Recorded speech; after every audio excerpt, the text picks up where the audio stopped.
Um, and we're live. Okay, guys, welcome to this hangout with Sally. Sally, tell me I don't know how to pronounce your last name. We didn't talk about that.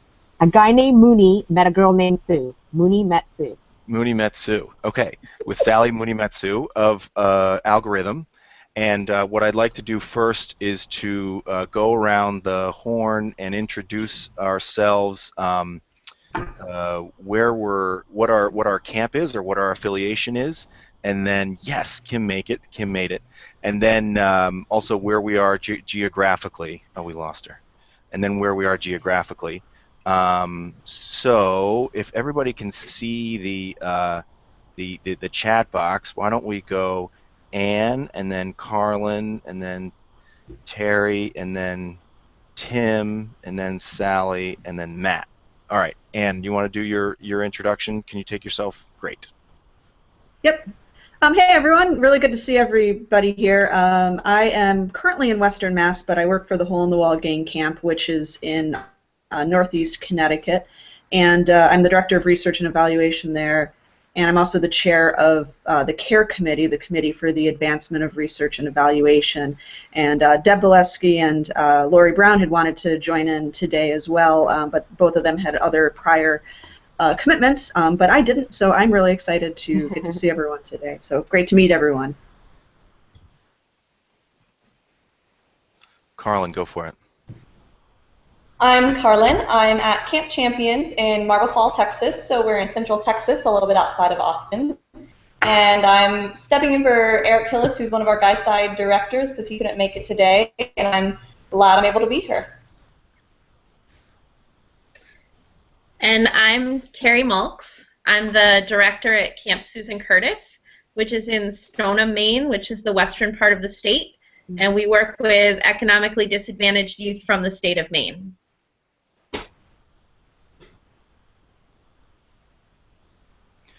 Tim, you there? I am. Sorry, I was unmuting. Tim Lucas. I am with a foundation called the John Austin Cheeley Foundation. We're based in Denver, Colorado. We do not run camps. However, our mission is to support underserved youth in their youth development through the camp experience. And so we partner with a number of camps across the country who receive our kids. And we are just venturing into beginning to evaluate the outcomes of their experiences.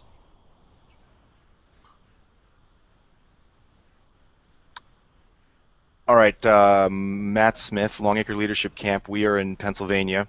And so, Sally, why don't you take it away and do your presentation, and then what I'd like to do is to see if the attendees on the call have any questions for you as to maybe ways that Algorhythm might be able to help them or has helped camps in the past. So have at it. Thanks for coming. Great, wonderful, everyone. Good to meet everyone, at least virtually. I love being able to see folks, so this is a great way to be interactive but not have to spend all the money and carbon footprint getting together. So I'm Sally Munemitsu with a company called Algorhythm. Kim, who is still trying to join, myself and Peter York are the founders of Algorhythm. We are long-standing nonprofit / philanthropy social impact evaluators, having done this for 20+ years. Kim in particular is a PhD in youth development, and so one of our first forays into creating an online learning system was in youth development because of her background and with a lot of our partners in the field. So I am going to show my screen and talk a little bit more about our story and particularly about this iLearning system that we created and launched about a year ago.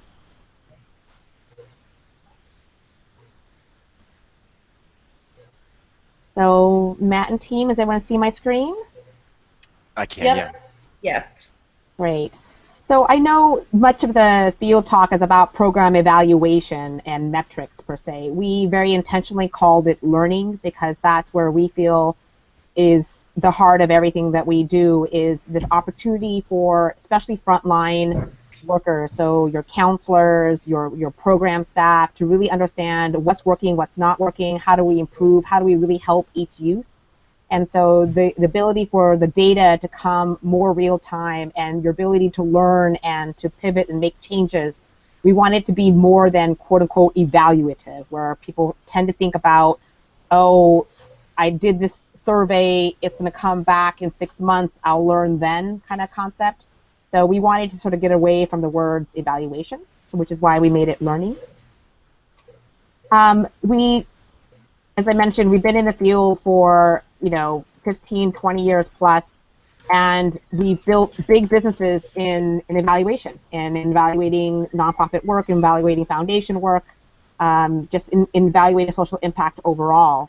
And as much as we've done that, we know that there are big field challenges in taking this kind of learning to scale. So as I've already put up on my screen, expensive experts. Do you need a PhD in this field? Do you have the analytic capabilities to do this kind of work? You often have to pay for it. There's often this question Hi, about. Sally. It's Kim. Hey, Kim. Thanks for Sorry, joining. guys. Do you want to take on this challenges part since this is actually you? Yeah, I'm super sorry, everybody. I really don't know what happened. I was on Google Hangouts all day, and then I just couldn't get in for some reason. So I'm really sorry, but I'm sure Sally's been doing a great job, but I can jump in too, just that, in the field, and I'm sure that there are more challenges than even what we have listed here, but specifically in the field of out-of-school time programming and camping and programs that happen in the out-of-school time space, we've had a lot of really confusing research and conflicting questions, and whose questions really matter has been really a challenge for our field. And so a lot of the great work that many of us were doing in whole child development really started to shift into some questions around how we were improving academic school grades. And so we really were challenged by the questions that some of the our donors and some of the funders were asking compared to some of the questions that those on the front lines really had about what was working for whom. Those questions were sometimes in conflict and led us into some very different kinds of studies that we and different kinds of outcomes that we looked at. The other another question that also kind of from those conflicting questions, what happened was we had a lot of measurement misfits, which meant that in the sector we were doing a lot of measurement of outcomes that didn't have much to do with our program, or might have something to do with our program in the long run, but really didn't have to do with our program in the short run. So there was a lot of measurement misfits, or measurements of things like increased academic performance in sports-based programs, or increased, third grade reading proficiency in a arts program, right? So we started to have a lot of measurement that really didn't fit the kind of programming that we were doing, and then really didn't measure the kinds of outcomes that were the most attributable to the programming that we were delivering, and really looked at the development of the whole child. Analytic agitation, you guys are all probably really familiar with this, but what I found after doing lots and lots of evaluation capacity building over the years is that while I was able to really support people to get good tools in place, the data just piled up in their back rooms and they never got analyzed, right? And the analysis that funders and donors were often looking for was much more complicated than often what program staff had the capacity for. So we kept talking about having data-driven decision-making and research-based kind of programming, but at the end of the day, most people weren't getting their data back, which is the data delays part, for sometimes a year later, but oftentimes even worse than that, 4 and 5 years later, because they just didn't have the resources in-house to analyze the data. And then last but not least is kind of the limited resources for frontline learning. And so a lot of the data has been used, a lot of the data in the sector that we've been gathering for years and years has really been used more for external communication. Really kind of the data we gather kind of goes up and out of the program, and we just haven't had the resources and time to really deliver those findings to frontline staff and to really have them look at the data and begin to figure out how to use that data to improve programming. And so I think Sally is going to move into sharing with you next is the question that we had when Sally and I came together to create Algorythm is how do we create some really research-based tools that everybody can use that really would be accessible? How do we use the benefits of what we know technology can do for us in terms of making this more user-friendly, more easily administered? How do we get people real-time analytics so that they're not waiting forever for data to come in and then then the moment has passed for them to actually be able to really use it? And how do we get them the reports that are just distilled insights where they really have recommendations for what to do next to actually improve the outcome? Not just that an outcome occurred or didn't occur, but what do I do? How do I shape my programming differently so that I can improve those outcome scores? And then most of all, what we wanted to know is how do we network programs together? Because Sally and I have been doing evaluation for many years, and I've done hundreds of evaluations. I just got off the phone with another researcher. She was saying the same thing. You do hundreds of evaluations as if these programs are standing alone on their own, and they're not really learning from one another. And there's so much more we could learn as a field when folks really come together to look at their data as a collective unit. Well, great. So I'll take it from here. And so, as Kim mentioned before, we have a research-based tool. It's underpinned a lot of the work that Kim has studied over the years. And so we won't go into detail on this call. I've shared with Matt a link to a document that has a lot of our rationale around this, the bibliography, the definitions and such. And so folks who are interested in it, there is a document that helps explain all this. But so the research is already there, tying it to these longer-term outcomes, as well as tying it to practices. And then we've underpinned this whole thing related to technology in order to deliver this as quickly as possible to the nonprofits and philanthropies and businesses using the system. And I just really quickly add one thing there, Sally. Just in the moment, I just want to say that those 5 core social emotional learning outcomes, you might have heard the buzzword now, right? Or there's 6, I'm sorry. Those kind of, really what we understand from the research is that those 6 outcomes are really what so many of us have been talking about in terms of whole child development over the years. And the research really shows strongly now, the evidence, we have such great opportunity around the social emotional learning outcomes because the research is tying them so beautifully to these longer term gains that funders are often asking us for, like thriving youth, reduced risk, increased academics. So we know that if you're moving the needle on these 6 SEL outcomes, you are likely going to be contributing to young people's long-term gains in those areas over to the right. And we also know that these practices on the left-hand side of our logic model are really the ones that are closely attributed to increasing gains on these 6 outcome scores. So our tools measure both the practices and how you're doing on those practices and the outcomes and begin to tell you which of those practices are driving up your outcome scores. But that, again, it helps you really make the case that if you're increasing these outcomes, the research says that you're going to have these longer-term gains. Sorry, Sally. No worries. And so one more thing to add on, especially related to your focus on environment.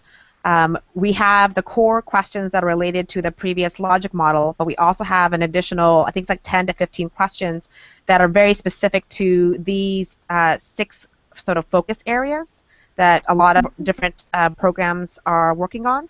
So environment or outdoor education is a very specific one, and Kim will share some learnings specifically on that module that we just analyzed today. And I know a lot of organizations also have CIT or LITs, and so they also tend to use the leadership module as another one to learn from. Yeah, and I'll just say that the modules that are in the system, you can select them in, you can add them in as you go, or not.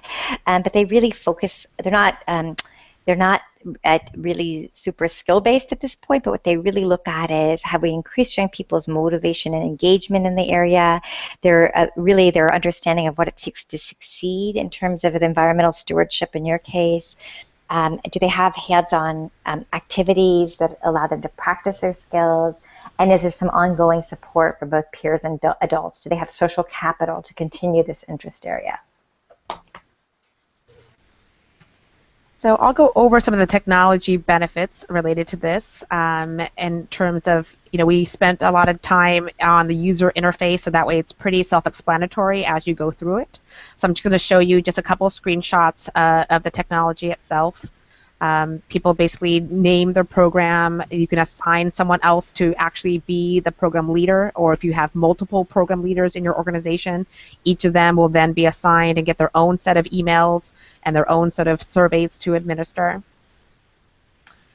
Your dashboard will give you the big picture of when your groups will be starting and finishing, how many surveys will be sent out and administered, and you automatically get an email that has this information, but if you need to resend it, you have these links to be able to do so.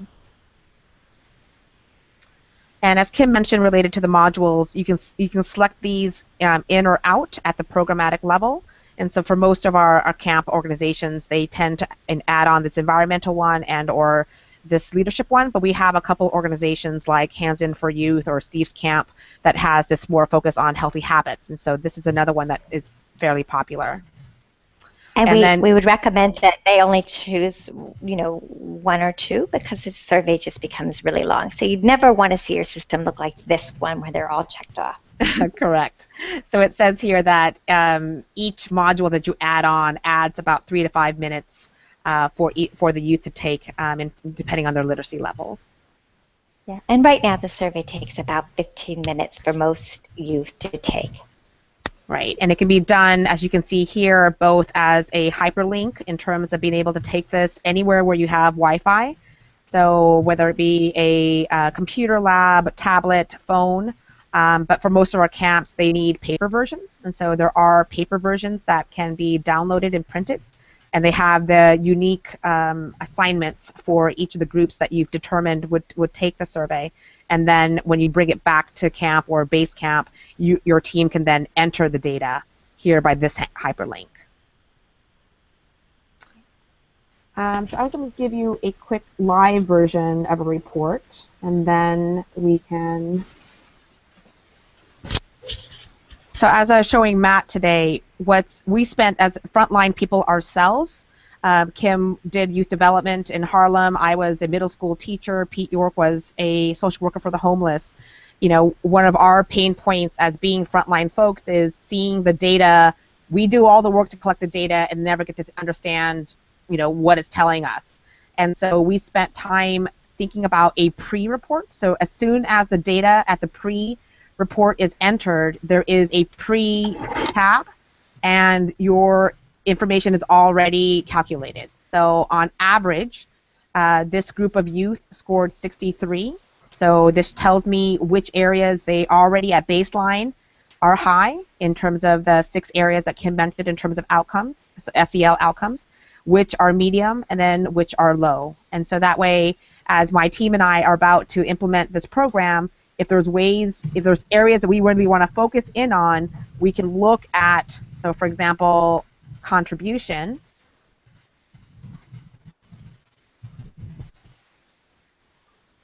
And I'm only giving you a teaser, and I know that. Let's see, where is it? It's the very last one. There you go. Yeah.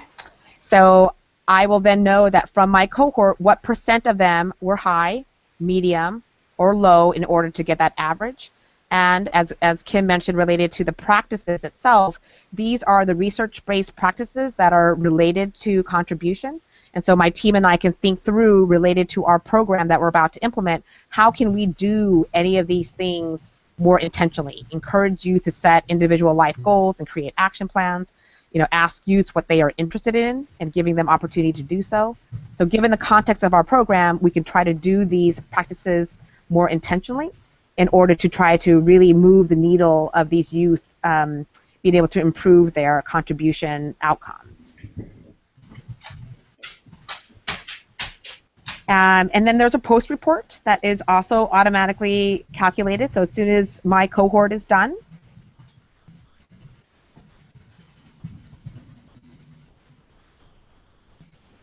this gives me the overall score based off of those that were matched pre to post.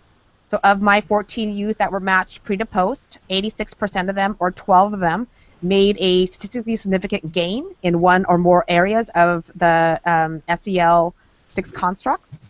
And then if I scroll down below, I'll get more detail in each of the 6 areas. And this just tells you that they took the leadership, the healthy habit, and the STEM modules, tells you a little bit about their cost per outcome and their recommendation, whether they recommend the program to friends or not. Right.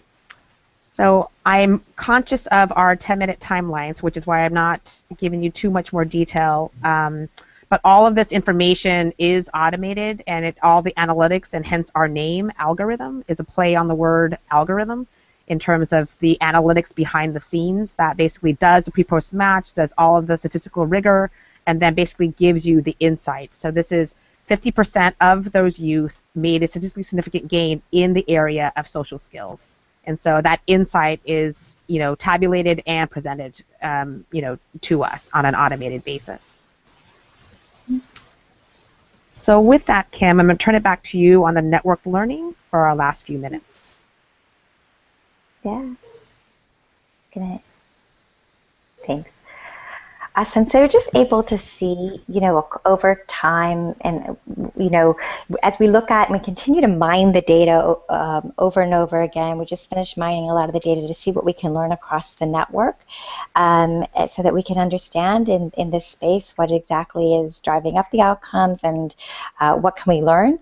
And in this particular little grid, you can see, the difference across the different programs in terms of their self-management skills, social skills, etc. And you can begin to see one of the things that I think is fascinating about this is, I call it the no-duh finding, that, we always present our findings as if, 90% of young people grew in everything. Well, in fact, that's not true. And what is true is that young people grow where they need to grow, but a lot of young people come in with a fair number of assets that are really, so that they're growing in the areas that they need to. So most young people are growing in 1 to 3 areas, but young people come in with some assets already, right? So that's one of the things that we're finding here in the data set. We're also finding that self-management is a huge, and actually here what you're seeing is that Program 5 and Program 5 has an amazing self-management score, has huge increases in self-management, and Program 1 has huge increases in contribution. So, what can we find out about those programs? What are they doing specifically that the whole field could learn from in terms of drawing up those scores? Sally, you can go to the next one. Yeah. So, what we're learning is that in the camp cohort in the environmental stewardship space is that, by and large, honestly, about 1 in 3 youth who are taking that module actually come in at pretty high baseline. They actually already feel pretty connected to the environment. They seem to be coming into these programs because they're actually interested in the environment already, and so they don't have tons of room for growth. But about 2/3 of the young people do. And for the young people who can grow in environmental stewardship, there are 3 real activities that seem to be promoting their growth, and that's that the program staff are really pointing out when the young people are working hard, and this kind of goes to the growth mindset feedback some of you may be familiar with, but Carol Dweck's work around really praising effort, strategy, and seeking help. And so this is really pointing out that program staff who are kind of providing that kind of feedback are getting stronger environmental stewardship outcomes. They're able to, within these programs, young people are learning about environmental issues, and they're really working with friends and peers. And so those are the 3 strategies that seem to be working right now. We're really in preliminary findings, but these 3 strategies working together to really drive up the environmental stewardship score. So with that, Matt and team, that's sort of the overview of the system, and our rationale of being able to collect sort of collective impact data is how we're able to learn across many organizations and get to these kinds of findings. And as we improve our algorithms, we'll update our system in order to provide more specific recommendations. So that's where we're headed. Great. Well, Kim, I'm really glad that you were able to make it on. Thanks for being persistent. And She has great self-management before. I have grit. Right, right. A few things. So first of all, guys, I want to uh, see if you can see the chat box on the right-hand side. I want to try to use this chat box for our presentations in a way that makes sense. Right now, it's like I don't have a system for figuring out like who's going to ask, and what happens oftentimes is that we all just sit there and don't jump in so as not to like step on other people's toes. But we need to do more of stepping on toes, I think. So if anybody's done like lots of conference calls or something like that and has a system they want to suggest, we're all ears.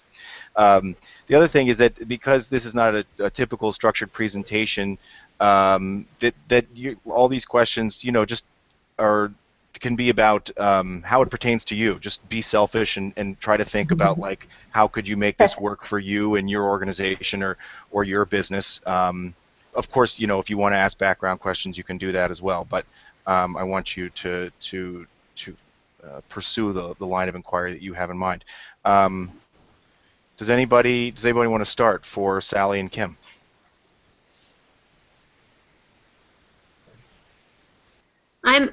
This is Ariella. Can you hear me? Yes. Yeah. Okay.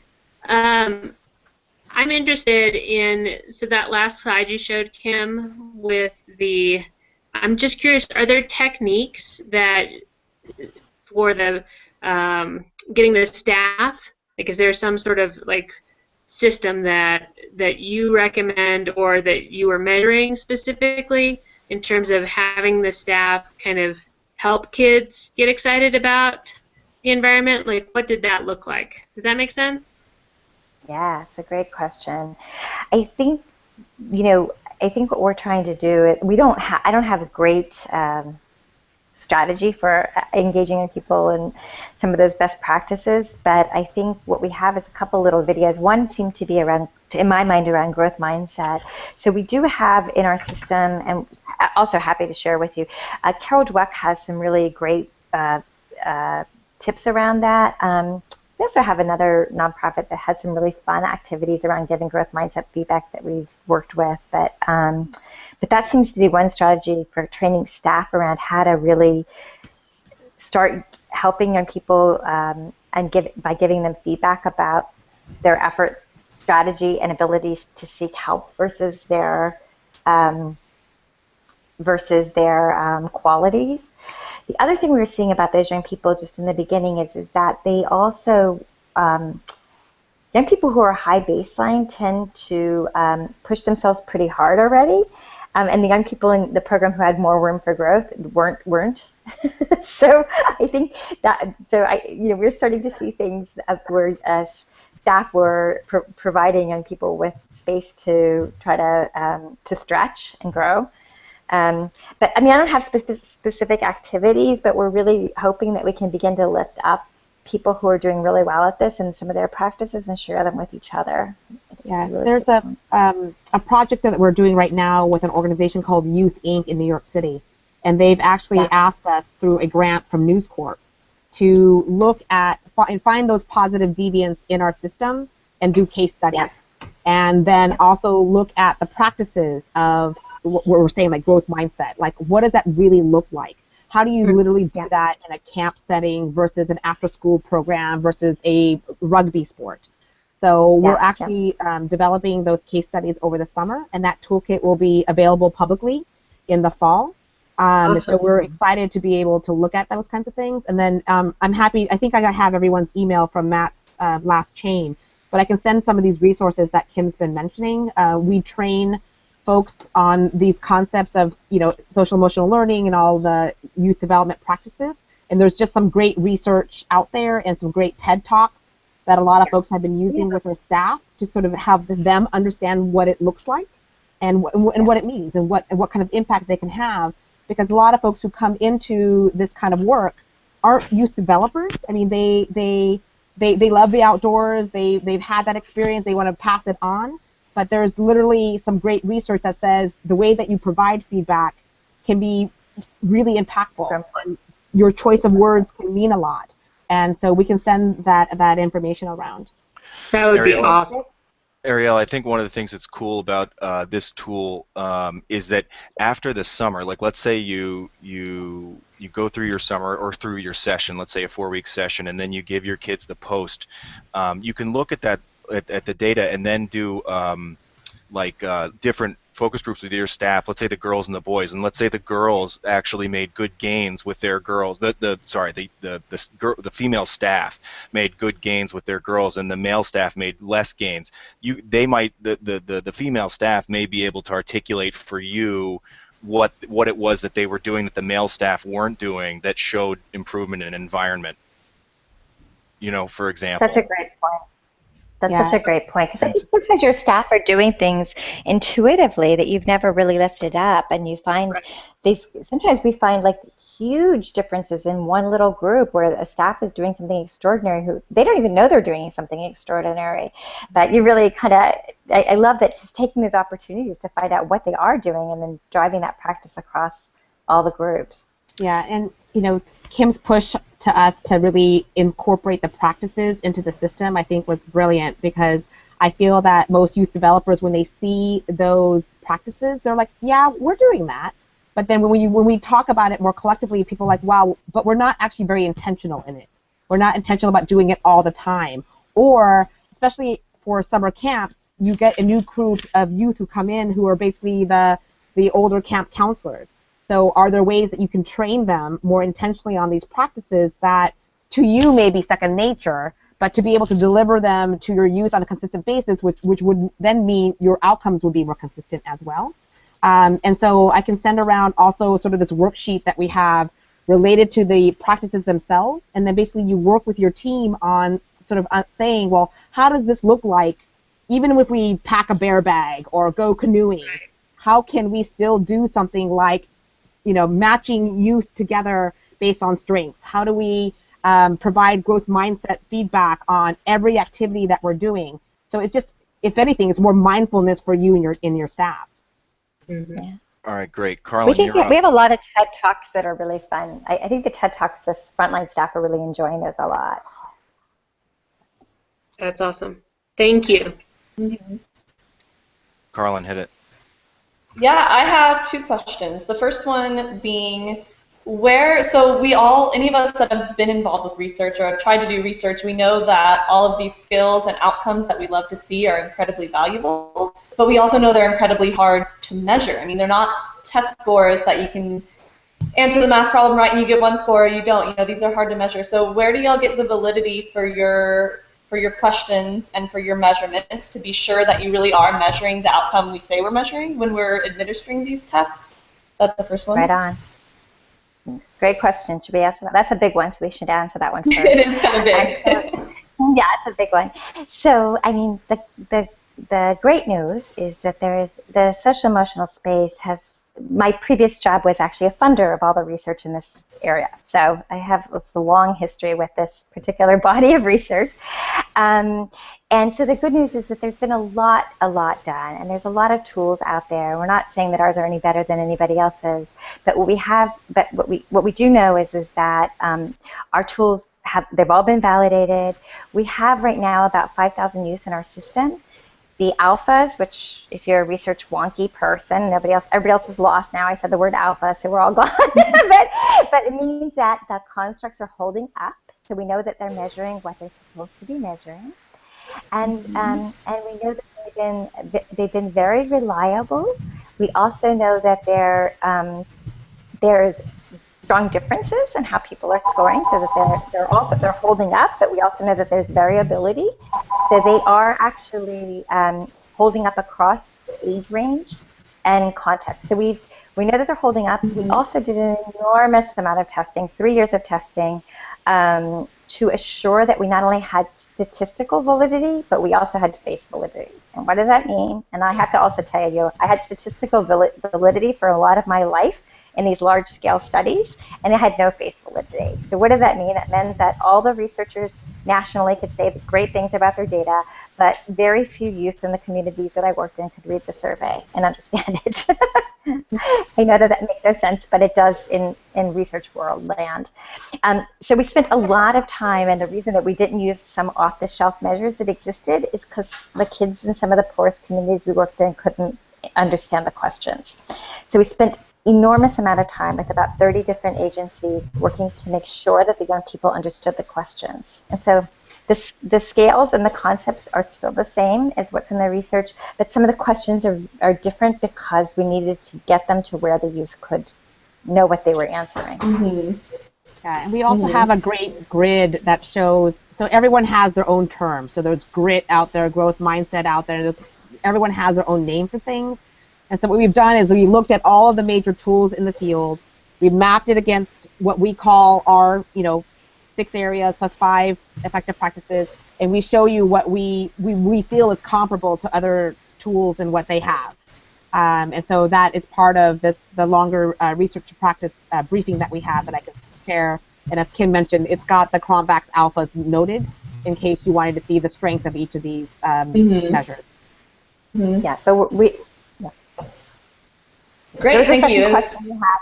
Yeah, well, I have a follow-up just based on something you said. And so the same, high alphas or anything like that, does that also kind of coincide with how y'all determined which practices build which skills? The decisions that you made for this practice is how you developed this outcome. Is it the same kind of process? Well, yes, that was how we started, right? We started with the research, and that's why we built in those practices, right? We also tried, by the way, we tried very strongly to take an approach to both the outcomes and the practices that looked at approaches and outcomes that you'd want to see no matter the content area. So, right, we have people in the system that are sports programs, that are STEM programs, that are whatever, but the practice you would see in the room when the adult was interacting with the youth or the older peer was interacting with the youth, those were we tried to sit the work upon practices that we wanted to see no matter what content they were delivering. So we didn't get into a lot of content. So that we did that because we knew that could be meaningful to the most number of groups. That's one thing. So in the beginning, we built that off of research for sure. The research is particularly bad in the area of connecting practice to outcomes, particularly good in terms of connecting short-term outcomes to long-term, but not particularly good in practice to outcomes. What we know a lot about, because we've been doing randomized control studies for years, is that we know something about whole program, no program. But what we don't know is what ingredients actually impact outcomes. So what we did was make in the practices that we knew from the research were really good practices, but they had never been tied in a correlated way to outcomes. Now, what we're doing over time, and that's the reason our name is called Algorhythm, is we're running Algorhythm, we're running machine learning modules in an ongoing way that as the system and data grow, the recommendations are getting more and more fine-tuned, and we're learning more and more. And the more people in, the smarter the algorithms are getting in terms of showing you which practices are driving up which outcomes. Yeah, so the data point that we just shared with you at the very end of our presentation related to the environmental stewardship piece, I mean, that's from us literally looking at the data today, and because there's so much of it, in this moment we feel fairly comfortable of at least showcasing those 3 pieces of a recipe to improve environmental stewardship. And so as we learn more from the data, we plan to basically update all the algorithms to be much more specific. And if you go to our website, we've got this cute little video that shows in the future, we really hope that you'll be able to get that down to a youth level. So me as a youth, these are my assets, and these are the things that I need to work on, or me together with you in the program. And then as the youth developer, you'll be like, wow, we've got a plan for Sally. These are the things that will really work to get Sally to the next level. And you can really think about it in that more tangible way. And so that's where we're headed with being able to collect more collective data. Got it. What we are understanding is that that youth have so many different pathways to success, right? That's what we're learning, and that we're really trying to mine down and figure out. So sometimes actually young people who are high baseline take a totally different path to success than young people who are low baseline. And that we're seeing time and again.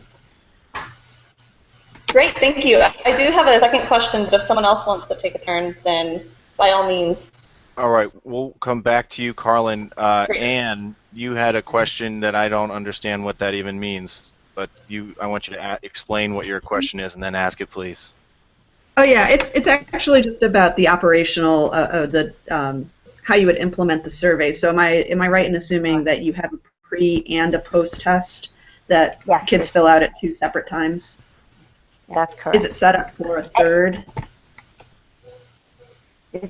You can do it a third time, and we have a way for you to do that at a third time if you'd like to as well. But what it will show you is you have time 1, time 2, and then you would have to have an endpoint there, and then you do time. It's just a matter of structuring. We can show you how to structure it best to do it 3 time points. Yeah, the reason I'm wondering about the third time point is if you are offering, training suggestions and recommendations, it would be really cool to be able to see, to provide that training, and then to see, at time 3 if there was a change based on that training. Yeah, and the other thing is, we have, the staff survey really looks at the staff's confidence levels in delivering these practices as well, and so. Our report for staff right now is not automated. It will be, but that's also one of those interesting things to look at too. Is just how confident are your staff in delivering these? Yeah, and then we can always download your data, and for folks who have other data points to marry with it, or if you've got longitudinal data, there's all things that you can, tie it back together and do your own analysis. But to Anne's point, you can sort of do your own sort of tracking over time. Report doesn't actually show you a graphic of time 1, time 2, time 3. It'll show you 3 different reports. But in the future, we hope to be able to do more longitudinal illustrations. And does that answer really your quick question? follow-up question? Yeah, I just have a quick follow-up question for that. Are the data the property of Algorhythm or of the camp? Yeah. So you can have your data at any given time, but there's a bit of a shared property license on it as well. But you have literally access to your data at any time. The only way that we use it is continuously mining it for better, stronger algorithms. All right, great. Carlin, you said you had a third question. Sure, it was actually very similar to the one we just got answered, just asking how, you said other summer camps have used this, and I was going to ask, how do they use it? Do they administer, a pre and post test like we just went over right before and after the kids get to camp for that session? Do you do it after a year? Do you do it a little bit after they go home? How have other camps implemented this? Almost a mix of everything. I mean, we haven't had anyone do the 6 months post yet. So everyone who was part of the beta last summer basically did it. Rial from Trailblazers was like on the bus headed to camp, and he had basically handed out the survey on the bus. We had other folks who did it on tablet.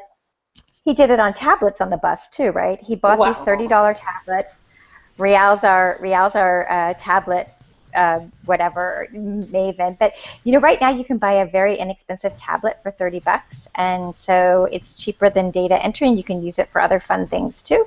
So he put them, I think, all on the bus, one bus with a grouping of tablets, and then moved the tablets to the next bus, probably at bathroom break, I'm guessing. And then by the time they got to camp, they had the pre-done, and he did the same thing on the way home. Oh. Yep. And we've had a mix. Some people have to do it on paper, and so some people had only X many tablets and X much paper, and so they've done a mix of that. We are collecting the sort of administration tips as we go, and we'll be updating our website with those tips. We know that strong matching is all about people's their date of birth and initials as part of the process, and so we have some folks who are like, well, I'm going to hand out the paper with their initials already on there, because sometimes when it comes back, you can't read the kids' writing, and so then it becomes a challenge. But we've been collecting a lot of tips along the way. But so every combination you mentioned, Carlin, actually has been done. Neat. Awesome. You can set it up as it makes the most sense for you, and always you want to set it up in the way that's going to optimize your ability to see high success. So the longer duration you can wait, the more you'd likely see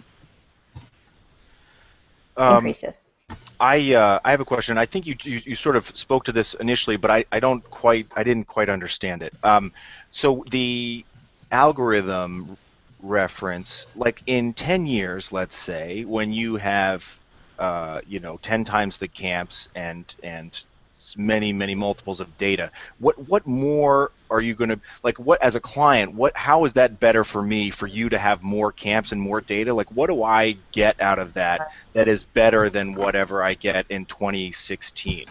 This is kind of the thing that I'm excited about, but I don't fully understand it. Well, Matt, think about our conversation this morning when you asked me, you asked me one thing, which is like, well, how do businesses do differently than, say, a nonprofit organization, right? And so the levels of questions that you had, if we have a data point around it and enough data around it, we can actually tell you more specifically what is successful, what is not successful. We can talk about locations. I mean, people are really eager to see, well, do camps work differently in different contexts? Your question about dosage this morning, residential camps versus versus weekend camps. There's lots of ways we can start to understand. Even more than that, I mean, we are really seeing some strong difference of how young people go through programming, right? And if young people come in with a lot of really strong assets, but a few areas of growth, we could target and tell you specifically what would work for these young people who come in, in camps who maybe already middle-class families with very few challenges. Oftentimes it's very interesting to us, but the young people coming in a very high baseline on many things navigate a completely different way through the program than young people who are coming in at low baseline. So for example, goal management, we're beginning to see that young people who come in with high baseline, as soon as you start introducing goal management, they actually don't improve. And we don't know why that's happening yet, but young people who are really low baseline improve drastically. Sorry, right? Kim, can you, I don't understand what you mean with goal management. I don't get what you're saying. Yeah, so it just is showing that sometimes different kinds of young people, different parts of programming resonate more with them. And sometimes when young people, one distinction that we're seeing is when young people are coming in relatively high on many of these outcome areas, what resonates and helps move them up the next level is quite different than young people who are coming in low on everything. And sometimes it can be exactly the opposite. Like I think teamwork for some young people is coming up as hugely growthful, and for other young people, not so much. So, I mean, I think as the data grow, we'll be able to tell you some things about young people who, when they're coming into the program, around what might work for these specific kinds of young people. Yeah, that we just don't. And as a parent, one of the things that we've been talking about was, so as a parent, if I know what the assets are of my daughter, and then I see the kinds of programs that are offered in my community, what is the best fit for her? And if I have the data, and if I have the data of my daughter, and I have the data of the youth development programs in my community, I can pick the perfect camp for her, right? And so as the data grow, I can imagine that I as a parent be able to choose that. But then you as a business of directing camps can learn, well, what are we really good at? What is our secret sauce? How do we improve that specific piece of it? We know what kinds of kids do really well with us, right? So the more data that you have, the more learning can just happen, and the more that we can share across the field, and everyone doesn't have to invest in their own evaluation. This is something that we've been talking about for a while, guys, the possibility, because right now we searched for soccer or Pennsylvania camps or something like that, and at some point we may be able to search for contribution or something like that. Parents may be able, that's a really exciting prospect. We've got about 7 minutes left or 6 minutes left, and you have a great question, and I think these are the kinds of questions that I'm really happy that we're asking, because what it indicates to me is that we're just sort of not taking, I mean, no offense, you guys seem like very trustworthy people, but we're not taking these claims at just sort of at face value, and I think the underlying research and that you're talking about is really great. I'm so happy to hear you ask for it, so go for it. Yeah, thanks everyone for indulging my question about more of the statistical psychometric type of stuff. But before you went, Kim, I believe it was you who was talking about the validity and the reliability testing, and you have such a huge database. And I'm wondering what sort of peer-reviewed documents might be out there for us research nerds to want to go out and look at to see, what's the, how does this hold up? Yeah. So honestly, we've not been out writing about these findings yet. We're just beginning at this moment to be, we probably will be publishing the findings. We're also, this is not our space. We're working with Harvard. We're working with some other research partners that may be publishing. We're working with the Annenberg Institute and others. Well, our job really is, we feel like it's just kind of holding the center for other partnerships, and we'd like to support other research institutions to go ahead and to publish off of this. We can, and we may also publish some things off of it, but we really like to work with our partner organizations to do that, because that's their bread and butter. And we'd also like to work with other, and we have been working with things like with intermediaries like Youth Inc., the Youth Development Institute, probably with Para Institute and others who are doing program capacity building. So we're working with two kinds of partners, research partners and capacity building partners, who can use this data to increase program effectiveness and to continue to grow the field and the academic research. And so we're just at the nexus of doing that now, but we are in the process of those partnerships now. But the psychometrics are quite sound, and happy to share those with you. And were you talking about the testing that Algorhythm is doing, or were you talking about the instrument that they've developed, like the research that they based the development of the tool on? I think I misunderstood your question. Or maybe I did. Yeah, no, I was not talking about the research that they based it on, because I think it was in that link that was just sent out earlier, Okay, or at least perfect. some parts of it were connected. I was interested more on specifically what were the psychometric properties of each of the outcomes, and and how does that hold up? And Kim, I would love to see any reports or white papers that you might have on that. What does psychometric mean, Ann? Psychometric means it's testing the reliability and the validity of the tools. So, like Kim was talking about, like, just because you ask a question about, say, let's say self or competence, doesn't mean that you're actually measuring competence. So the psychometric stuff are the statistics that are done on scales that are completed by people to see if they hold up statistically. So it's in any sort of survey that you want to do, one of the things that you do to make sure that your tool that you're using is a good one is to run some statistical stuff on it, and that's for us pointy head folks to do, but also to share that with you so that you also have some assurance that what we're doing is it makes sense, at least on a statistical level, even if you don't necessarily understand all the stuff that goes into it. That's right. But that's right. But it is good to use that's a psychometrically good. Yeah, we've been pretty clear about our Chromeback alphas and how they're holding up, and so again, we can share all of that with you, and just totally happy to. All right. Well, we have made our 60 minutes. Kim and Sally, we so appreciate you coming and sharing your knowledge and your instrument with us. Sally's email address is in the email from this morning, and if you're interested in following up with her, please do so. Ariel, I saw you said something about the TED Talks, and so if ladies, if you guys have TED Talks that you would recommend, we'd be really interested in seeing those. There's about 1 million of them, so any sifting that you have done already is wonderful. Yeah, And if folks will give us permission, I can just reply all and send that around. yeah, sure. I mean, that's, yeah, go ahead. You reply all, Sally. I know where to find you if you abuse your privileges. Guys, if you please be in touch with one another after this. A big piece of the puzzle here about our community practice is developing connections after these structured presentations. So thank you very much, ladies. Again, thanks very much, and everybody have a great rest of your day. Thank you. Bye, Thank everyone. you. Bye, Terry. Bye, Tim.